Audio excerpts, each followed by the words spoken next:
শিৱসাগৰত সংঘটিত হৈছে এক জঘন্য ঘটনা। নৰপিশাচৰ কামনাৰ বলি এগৰাকী মূকবধিৰ যুৱতী। অমানৱীয় এক ঘটনাই জোকাৰি গৈছে শিৱসাগৰ জিলা। প্ৰাপ্ত তথ্য অনুসৰি এটা ঘৰত অকলশৰীয়াকৈ বাস কৰা মূকবধিৰ যুৱতীগৰাকীৰ ওপৰত দীৰ্ঘ সময় ধৰি চলিছিল যৌন উৎপীড়ন।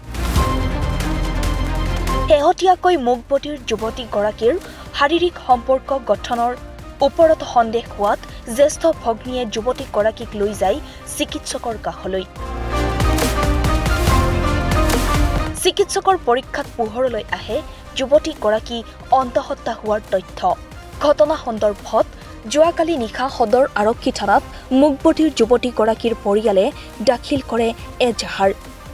আৰক্ষীয়ে নিশাই যুৱতীগৰাকীয়ে দিয়া ইংগিত অনুসৰি ৰোচন কুমাৰ নামৰ যুৱকগৰাকীক গ্ৰেপ্তাৰ কৰে। আনহাতে দুভাষীৰ জৰিয়তে মূকবধিৰ যুৱতীগৰাকীৰ পৰা ভাষ্য গ্ৰহণ কৰা হ'ব, যাক লৈ সৰ্বত্ৰে প্ৰতিক্ৰিয়া অব্যাহত আছে।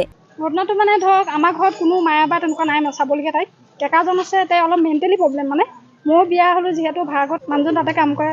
তাই মানে মোৰ ওচৰত কেতিয়াবা এনেই ফুৰিবলৈ যায়, ধৰক ক'তনো যাব, অকল মই আছোঁ বুলি তেনেকুৱাতে তাই অলপ মানে খুব মোৰ ওচৰত যাতে এনেকুৱা থুৰ নিচিনা খুব এনেকৈ সেকা পেলন চব আইপিতে কৰি আছিলে তেনেকুৱা। তাৰপৰা তাই সুধোতে তাই ক'লে মোৰ টনচিল হৈছে, তই ডক্টৰ ওচৰত লৈ যাবি। মই বোলো হ'ব বাৰু লৈ যাম। তাই ধৰক এইবোৰ কথা এনেকৈ গম নাপায় চাগে, কি হয় কি বতাই এইবোৰ কথা বুজি পোৱা নাই চাগে তাই।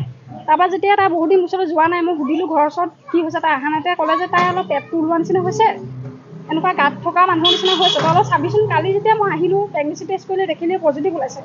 তাৰপৰা তাইক এনেকৈ ভয় চয় খুৱাই মেলি সুধিলোঁ। তাই তেতিয়া ৰোচন কুমাৰ নামৰ ল'ৰাটোৰ নাম ধৰে, তেওঁ কৰিছে বুলি কৈছে কথাটো, আৰু বাৰে প্ৰতি তাই কৈছে তেওঁৱে হয়। শিৱসাগৰৰ পৰা ফাৰহান লস্কৰৰ প্ৰতিবেদন, দি নৰ্থ ইষ্ট।